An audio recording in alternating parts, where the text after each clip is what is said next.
morning. Welcome to another terrific Tuesday with Miss Paynter. Today I have a book by someone who's written a lot of books actually. And he's well known for his books, and his name is Lemony Snicket. He's actually more well known for his chapter books for older children. And this is I want to say his first younger book for younger readers, his first picture book. And I really like it. I use it in guidance sometimes. And it's called The Bad Mood and the Stick by Lemony Snicket, and the art is by Matthew Forsythe. And so let's open it up and see what happens in The Bad Mood and the Stick. Once there was a stick and a bad mood. The stick was on the ground.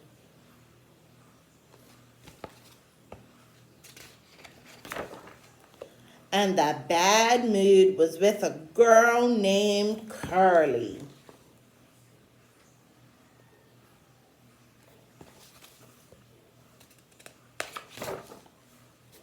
Curly had been with the bad mood for 2 hours since she had seen an ice cream store but hadn't got any ice cream. The stick had been on the ground since last night when the tree dropped it.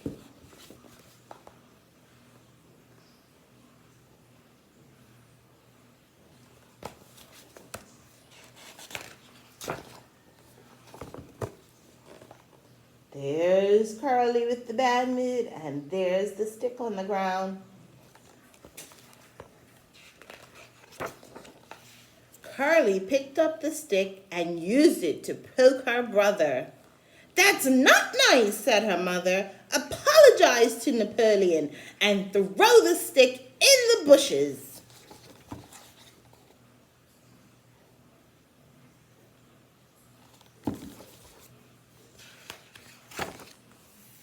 Curly had really enjoyed poking her brother Napoleon so much that her bad mood was gone. Her mother was carrying it now. She said, which is a bad mood noise.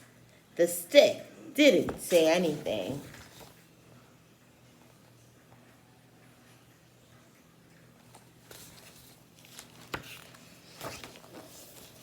And even when a raccoon picked it up. Who knows what the raccoon wanted to do with the stick?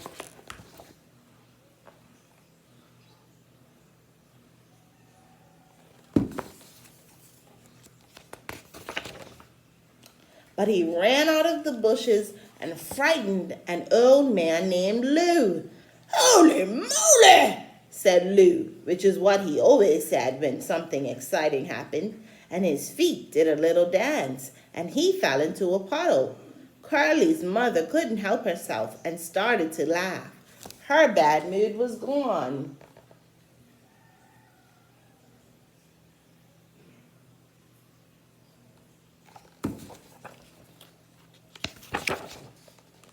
Lou had it. The sound of all that laughter startled the raccoon, and he dropped the stick in the mud. "Look at my pants," Lou said, which was his bad mood noise. "They're a muddy, awful mess." The stick didn't answer.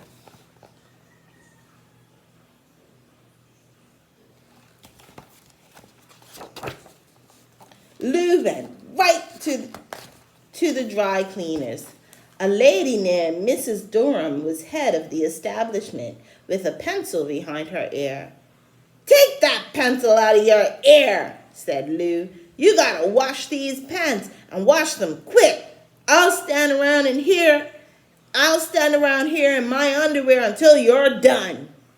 "You will do no such thing," said Mrs. Durham. "This is a family place."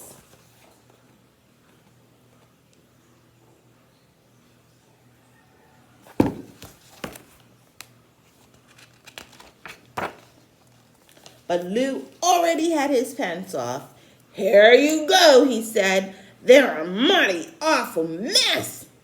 "Ugh," said Mrs. Durham, looking at the pence and looking at Lou, and you would think that the bad mood would have moved on to her.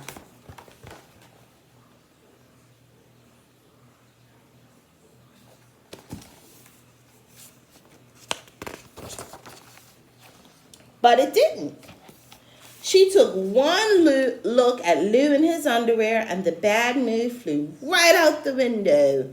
You never know what is going to happen.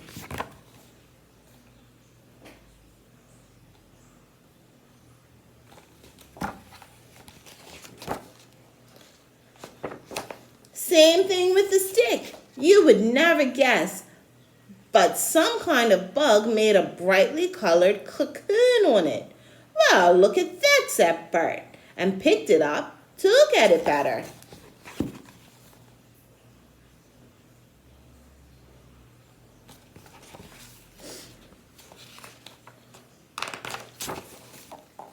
He took it back to his ice cream store and put it on display. That's sure unusual, said Curly's mother when they walked by. What do you say, kids? Let's all have some ice cream. Curly had fudge ripple, and Napoleon had mint chip. Curly's mother ordered vanilla yogurt, but then she changed her mind and had fudge ripple too. This didn't bother Bert. The bad mood was nowhere around.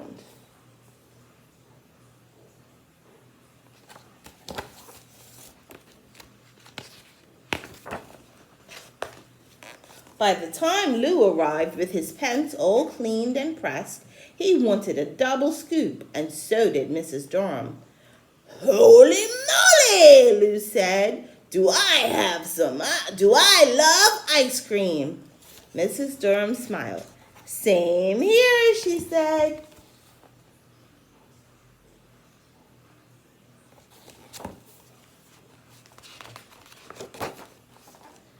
And 3 years later, they were married.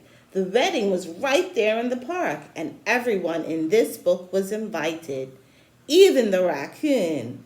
Curly and Napoleon carried the flowers, and they did great. You never know what is going to happen.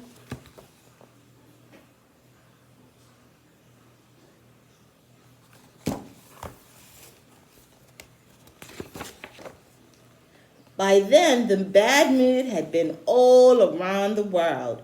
You yourself had it several times.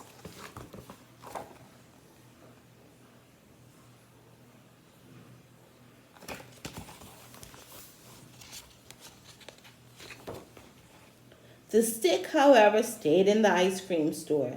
The cocoon had opened a long time ago, and Bert had helped this bug fly out into the world.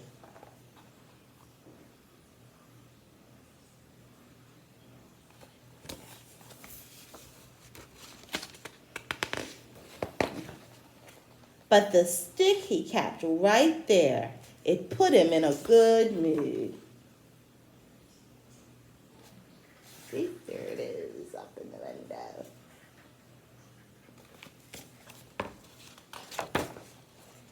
And that's the end. But look, she's dropped her ice cream.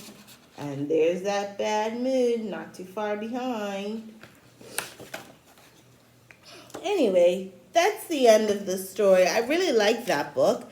And I want to encourage you, don't let people pass their bad mood on to you. Sometimes when people are in a bad mood, like Curly was, they like to pass it on to other people. Don't do that. Be like Mrs. Durham and let that bad mood fly out the window. So have a wonderful day and be safe. And I will see you in this space tomorrow for more Reading with Miss Paynter. Bye-bye, everyone.